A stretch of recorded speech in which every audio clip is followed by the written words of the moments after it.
So this panel is essentially about Baltimore, and we want to talk about how we can get the city to be safer. Yeah.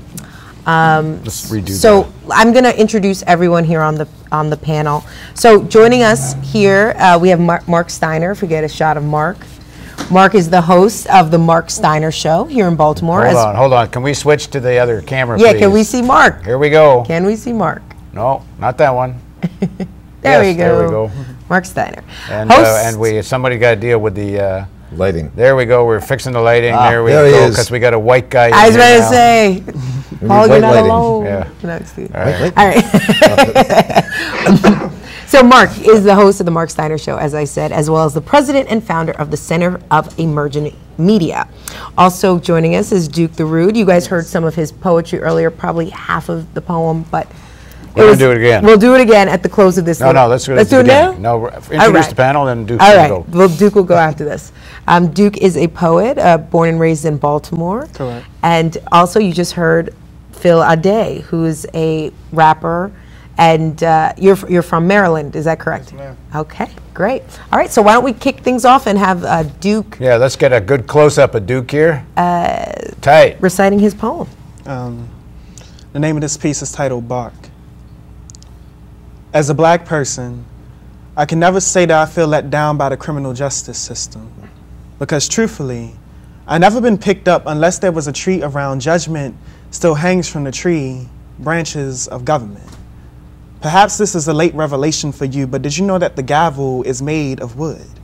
Watch, as it leaves you hanging in your search for justice. America, it sucks to know that anytime I put on a hoodie, I am in your courtroom. Curious as to how you make the victim and the defendant two separate people. America, do I mean nothing to you? I mean, seriously, don't answer that. Every time you do, somebody is made somebody fresh in an autopsy. Since the time of Emmett Till, the defense of you has been sloppy, and now I feel a gnawing at my bones. Can't tell if it's the man following me, the woman that keeps clutching her purse, or maybe it's my ancestors trying to jump out and right some wrongs. I'm crazy. In elementary school, I thought there were only two separate races. Was a straight A student, but no one ever told me there was more than just the black and the white. Modern education will have you thinking that anything dark is bad and unpure for you, but I'm here to tell you the side effects of cocaine and acid. They are the color of the skin. Whenever a snake sheds, I wonder, was it you in the garden? Can't tell how many times you used a tree to end me. Couldn't stand to see us get close, so you tell the feds to lock me whenever I offer light to one Peter care. Do I have to start barking to get justice around here? Weird. Now maybe the only reason why I don't have salvation is because I haven't been making the right noises, but listen closely. Have you ever heard a human clinging on to life whenever they're being choked? You have, haven't you? It sounds like the weakest of barks. It sounds like before the croaking. And now I feel annoying at my bones. I'm repeating. Sean Bell, Emmett Till, Raquel Boyd, Trayvon Martin, Troy Davis, we're repeating. So no, I don't want justice. Because justice justifies you. I'm not racist, I'm not prejudiced, I'm not any of those things. I'm just cautious. Don't have time to talk to anyone that likes to say things like, why only point out white on black crime? When black on black crime continues to rise, I'll tell them, keep calm. You're only giving them reasons to justify what they've been doing. I mean, they're calling each other the N-word, why can't I? They're killing each other, why can't I? Take away the jobs, opportunities, education, paint the picture that every criminal is black, and I promise you, they will create nothing. All of their children will look like escaped convicts, guilty until proven white enough. America, I want to smell your morals and anyone that believes in them burning amongst the tree bark. If you say that what I'm saying is un-American, I'll tell you that not writing it would have been treason. If you say that what I'm saying is ungodly, I'll remind you that God is in nature and there are those who are allergic to him. If you fear what I'm feeling may incite a riot, fear not, for these thoughts are only self-defense.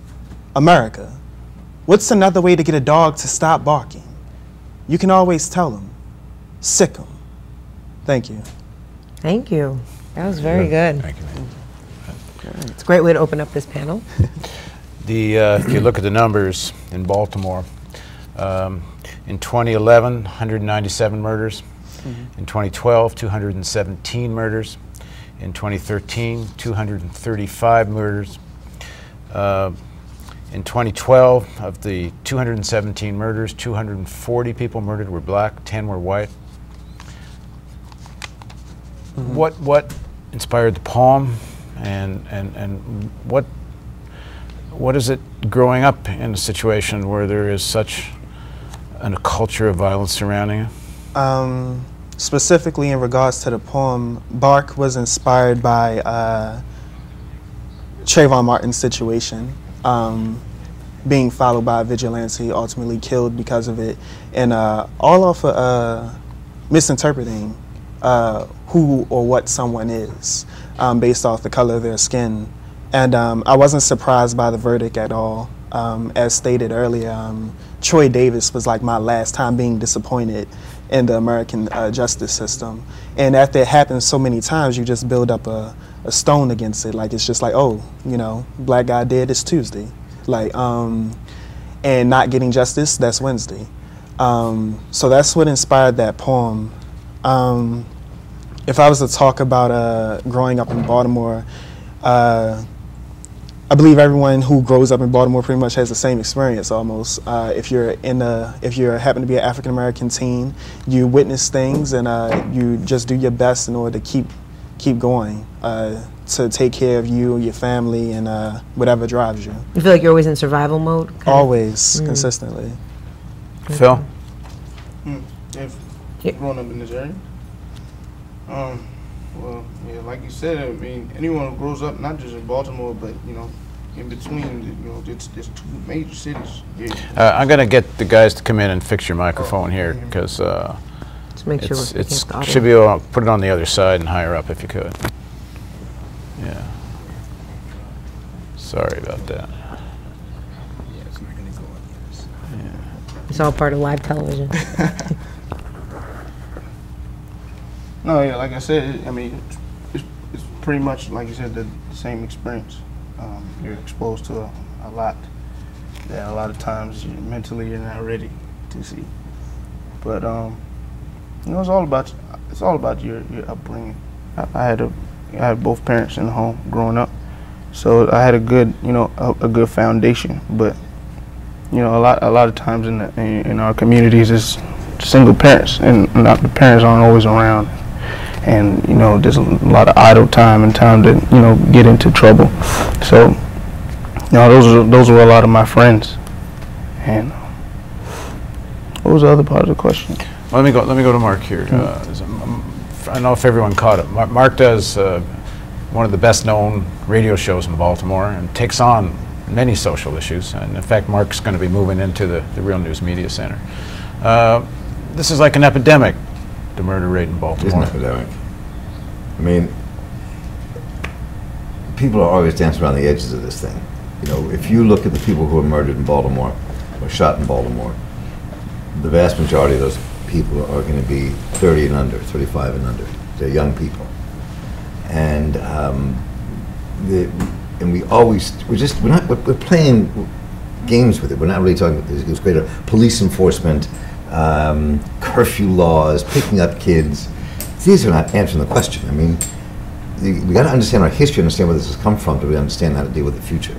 You know, I mean, we are living in a city where that was redlined. We're living in a city where people were purposely not allowed to buy homes and put in situations of poverty. We're living in a city that was deindustrialized. You know, when I go down North Avenue, and I remember North Avenue as a kid, and Pennsylvania Avenue as a kid, every one of those houses, people lived in those houses. People sat in those stoops. Moms or dads went to work. People were hanging out. And there were single mothers too. But people hung out as a community. They lived there. It was vibrant and alive. They've let it die. And they're destroying it so they can tear it down and build it for the wealthy, and they're destroying it because they don't care about what happens to the people who live there. And you know, if they cared, they wouldn't put curfew laws in. They would put in, if it cost $400,000 to $500,000, they're saying, in this latest city budget, for curfew centers. So open the rec centers back up. Do something that serves the community. Figure out new ways of including people in these decisions. It's a very deep problem, you know, and you're not going to curtail it by putting, we just finished putting $6.5 million more in the police department and took $7 million out of the city's contribution to the public schools. So we can see where our values are, what we think we should invest in. No, what they think we should invest in, not we. We think there's a different way of doing it. It's what they think they can invest in. And there's this new program, you mentioned it briefly, the curfew. Right. So, This curfew law. yeah, describe this a little bit more for This our curfew law, I audience. mean, it's first of all, there's already a curfew law in Baltimore. And this law means that any young person who's under 17 and under, who's out after 9 o'clock, can be picked up by the police, taken to a curfew center, not arrested, but taken to a curfew center. Does this curfew center look like a jail cell? It's probably, I don't know where it is, these little centers. They don't look like jails necessarily, but still they're being picked up and taken. Okay. Parents, we're talking about working class, poor working class people who may work 2 or 3 jobs to maintain their, you got a spider cone in your collar, man. There you go. That's left over from the NSA segment. I'm sure. It's probably a bug spider. That's probably Literally everything a we bug. said. But no, now what's going to happen is these working class parents with very little money can be fined $300, can be fined $500 for allowing their children to be outside. I mean, this is not the answer to the problem. Most of the crimes committed are not committed late at night anyway. And so we're not even touching, we're not even beginning to answer the questions. We're building, they got all this money to come in from the state to rebuild our schools, right? There's nothing in the law, there's nothing in it, it's being run by the stadium authority, not by the city, so that the jobs going to build these new schools and rehab the schools, they're not going to the mothers and fathers of these children around the street. They're going to people who live in Pennsylvania. They're going to people who live in New Jersey. We have skilled workers in this city who can't find employment. They're not going to get it. And we could be hiring thousands of people. It's not happening. So, I mean, there are a lot, I'm sorry. No, it's fine. It's fine. Duke, like everything Mark's saying is like rational public policy if your starting point was the well-being of most people. And there's probably 100 other good ideas that could be done that would actually deal with many of these issues. The current politics in Baltimore, in Maryland, in the country, they're kind of paralyzed. You know, if there's going to be some kind of short-term fix here, until people kind of get organized and vote in a government that actually does have that kind of objective, people's well-being, what can people in the community do? Because you can't wait for some big transformation. How can you live in this kind of situation? So, if I was to touch off of what Steiner said, a lot of the issues that arrive here in Baltimore, any urban city, it's from poverty. A lot of these struggles happen because there's so much poverty going on. People don't go off to start doing drugs or killing people, whatever. It's all for money. And when you say that something is paralyzed, it's our communities that are paralyzed at this point. It's our income. All of that is being paralyzed, and so people go off to do unnecessary means, but necessary means in order to survive in the city. If I had to say things that we could do short term, we have to build it where the city itself has an invested interest in our youth. Because right now, that's not the message that's being spread across. When Rawlings will say we should... talking about the mayor. That would be the mayor of our city. She brings forth the curfew law. Also, I've read most recently they're looking to take out free lunches from inner city schools, but keep them in the county schools. And I'm not here for a big race debate, but you have to look into the gentrification of that. It's mostly African American teens inside the city. You're going to be taking away lunches, free lunches from them in, the county schools, who has a wider mix, of a student body that's not African Americans that keep these resources. The city does not have resources that's invested into our youth, and because of that, the youth go off and do crazy things. Well, one of the reasons Real News is in Baltimore is because we're going to try to do local coverage, investigative journalism, town hall debates, to try to engage people in what kind of public policy, some of the stuff Mark was talking about, would be good for the majority of people. We looked at local TV news, and in fact we have a piece we're working on which is going to be fairly critical of local television news and how they cover murders in Baltimore. We looked at who does news in Baltimore. It's about 3 to 1 white, who's actually on the air in all the major television local news operations. They're clearly talking to white people in the county, which are, the county, for people that don't know, Baltimore County is about 850,000 people. It's about 65% white. Baltimore City is about 650,000 people. It's about 64% white. But when you're doing local TV, the market, I'm sorry, black, I'm very sorry. It's about 64% black, thank you. When you're looking at the local TV market, you're looking at the city and the county. So it's in fact a majority white audience, but you're also looking at people with money. So if you knock out of your demographic people who are making, say, under $25,000 or $30,000 a year, it's really a majority white audience, and you can see it. You just go Google the web pages of the news operations and look at the staff, and it's essentially 3-to-1 white on-air personalities. But that being said, what should the Real News do? You know, if you were our editorial board, all three of you, what would you assign us? Because we're going to try to be at the service of the community here. If I was to keep going, I would say one, to continue with your investor interest as far as employing African American youth in the city, and specifically for news practices, I would say the problem with the mainstream media right now is all it does is report the negative stereotypes or issues that's going on in our cities. And when you mention the number of murders, granted it's a high number, but that's not as many people that live in Baltimore City. There's plenty of different things that people are doing inside of the city that could be that a light should be shed upon in order to present a different message to the people that's watching it. So that way people will come in and stimulate the economy and feel like there's something worth it here inside of these urban environments.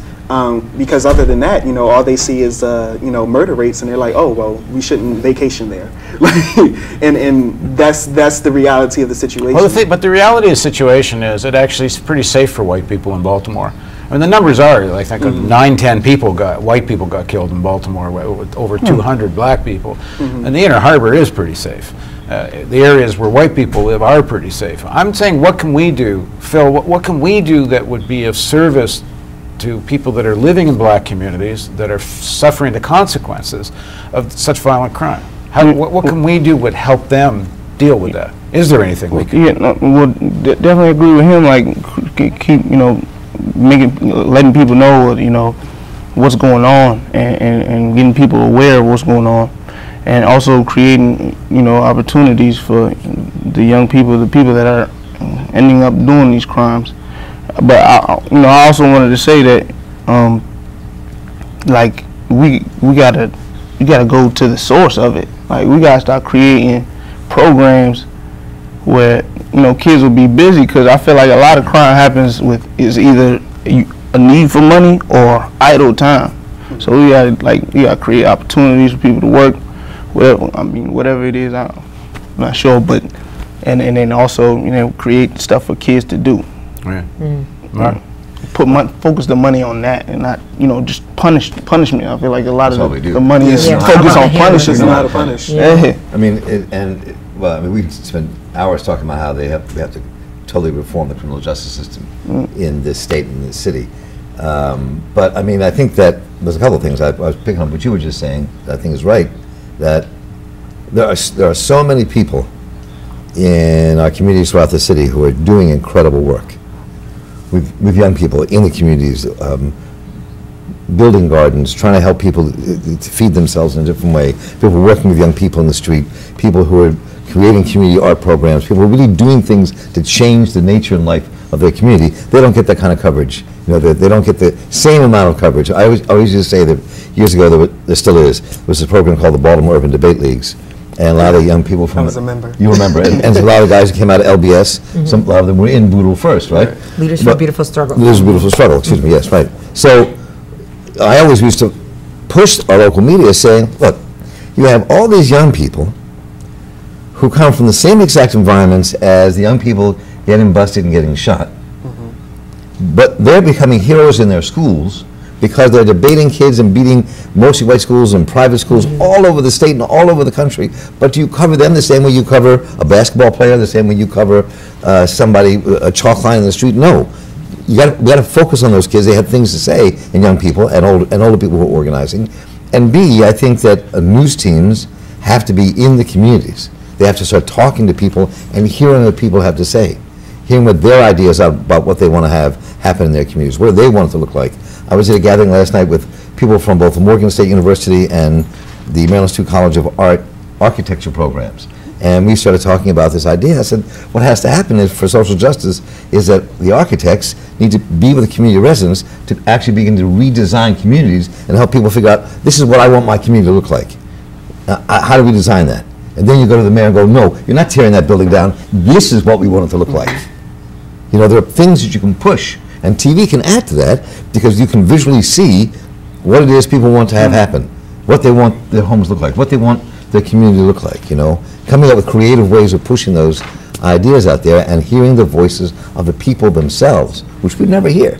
All you hear is, all we ever hear when it comes to community service, you hear, and I don't mean this in a derogatory sense, but all you hear is like wailing mothers who lost their children, or people having. Well, we have a piece we're working on, which is we went to the housing projects and other places in the community. We asked them what they thought of how local TV news covers murder and violent crime. And so we're going to do a lot of giving people a voice. But the other thing we're going to try to get at is who owns Baltimore? Who controls the politics of Baltimore? Why can't you pass rational legislation? It's too obvious. What do you mean by rational legislation? What do you mean by that? More rec centers, not a new youth prison. Why isn't the city creating employment programs? Why? There's many examples around the world of, for example, workers' co-ops where they create. They have one in Cleveland where the city, they had a workers' co-op, and they have a certain percentage of the city and universities and educational institutions, hospitals, a percentage of their budget goes to creating this workers' co-op. They have to give 20%. There's lots of examples you could do where the city could provide imaginative ways to create employment, imaginative ways to deal, of course, most importantly, the whole issue of the war on drugs. Every piece of scientific investigation shows the war on drugs has actually spread drugs, resulted in more violence. That if you want to deal with it, you legalize pot and you treat all other drugs as a health problem. I mean, there's all kinds of rational policy. So why can't we pass rational policy? And that's the question we're going to deal with. To deal with that, I think will definitely take a lot longer. It's something that you have to deal with on a more national scale. To deal with that. In order to, I feel like the only way in order to really make effective change right now is for news practices like the Real News Network to focus on the individual changes that's already going on inside of Baltimore City. And then once there's a melting pot there, once there's something of value there, because if you go to these offices now and show them that, you know, we need to make rational policy, they're going to say no, because everyone in the city currently believes in the news site going on now that the murder rate's too high. You know, that there's no reason to actually make rational policies because no one gives a crap about what's going on. So we have to change that mindset. We have to change that agenda by shedding a light on these individual organizations, you know, that's going on. It's so much easier now if you just follow the hashtags. But you follow the hashtags and you get to the point where there's a pot of gold at the end. And then you can bring that pot of gold, because that's what it is. Again, it's all about money. It's all about what makes most sense for them. And you bring that to them and say, look, there's something worth it in this city. So we need to all change this now because people are becoming aware. They're awake about this situation. Well, this is kind of just the beginning of a discussion. So. Definitely, and we have a question that came in from a viewer specifically about Baltimore. What makes Baltimore so different from other depressed American cities? I'm not sure it is that much different than other depressed American cities. Yeah. I mean, I don't care where you go, Detroit, Oakland, Cleveland. you name the city. Per capita murder rate, I think Baltimore is about 7th or 8th in the country. It's right. not. And they go back and forth. Sometimes Baltimore's up further up the list, sometimes lower down. But it's look. This country has. It's not that different from other cities. This country has forced the dislocation of people of color, especially black people in this country, from the beginning. We're just seeing this pattern moving ahead.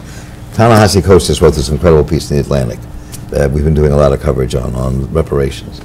And people are now beginning to look, you can see the direct lineage between the slavery that created the capitalist system we're living in. We wouldn't have this system if there wouldn't be slavery. Western capitalism wouldn't exist without it.